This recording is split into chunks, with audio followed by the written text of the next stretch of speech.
Well, it's time to answer some of the email you've sent in. And Gordon, this first one comes from Rita. It says, Gordon, not Terry, but Gordon, what happens? What happens to the animals after the rapture? I can't resist. They get left behind. So I can't. I'm sorry to joke on a serious question, but they get left behind. We're not going off into some cloud in the sky, and please keep that in mind. When Jesus comes back, he's coming back to establish his kingdom on earth. That has been God's dream since the Garden of Eden, that we would be his people and he would be our God. Jesus is going to rule from Jerusalem. So the animals are going to be right here where they were. My father liked to really remind me often that in heaven they're horses. And so Jesus is coming back on a horse. He really liked that. But the animals aren't going away. They're going to stay right here. And that's, Jesus is going to come and rule and reign right here. He made them. I mean, he must just enjoy that. Yes. He likes your dog. I think cats are going to have to go to Egypt.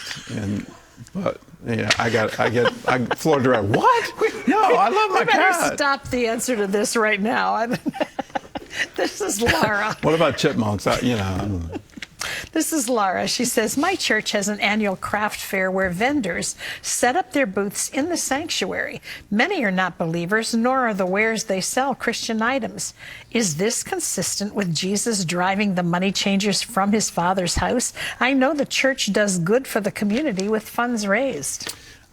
This is something that I don't see a set rule. When you're talking about the money changers, what the money changers were doing and how that system was set up is that you had to have temple money in order to buy an approved sacrifice.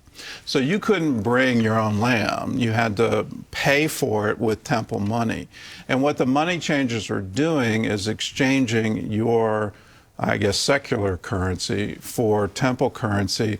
And in that, they were taking a cut, and they were overcharging, if you will. And then it was a whole system designed to make money and exploit the law of God, the Torah, in order for private profit. That's why Jesus drove them out. They were a den of thieves. So I think what you're dealing with is not that. Would I want my church having the sanctuary turned into a marketplace? The answer is no, I wouldn't. Whatsoever is not of faith is sin. I would not want that. You can justify it on the basis that the money being raised is now being used to help the poor, which is a wonderful thing to do. But I wouldn't, trot out it's a den of thieves. It's just... For me, it's just inappropriate. Am I going to call it a sin? No, but it's inappropriate. This is Diane Gordon, who says, I've stopped going to my home church for some time. During the time that I was going to church, and since I've stopped, I noticed that I've been getting fed more from the ministries I watched on television. I haven't found a local church that has come close to or matched the worship or teaching that I've been taught from these ministries, including the 700 Club. Is it okay to start giving my tithes and offerings to a television ministry? Diane, you're talking to the 700 Club, so of course it's okay to give tithes and offerings to a television ministry.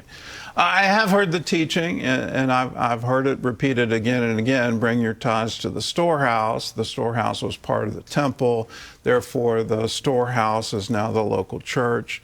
And you can agree or disagree with that. The key issue is, are you giving cheerfully? Are you giving generously?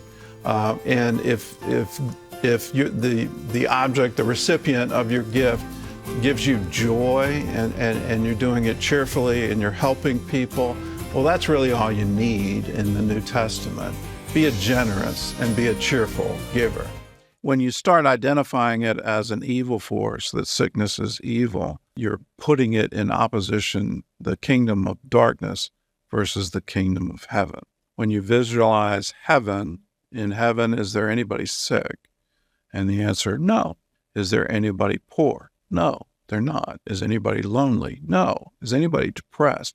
No. Well, that gets you to the point where you now say, well, this is all part of the kingdom of darkness. This is all evil, and it needs to be overcome by heaven. the will of God. That's just a small taste of what's waiting for you right now. Best of all, it's all completely free.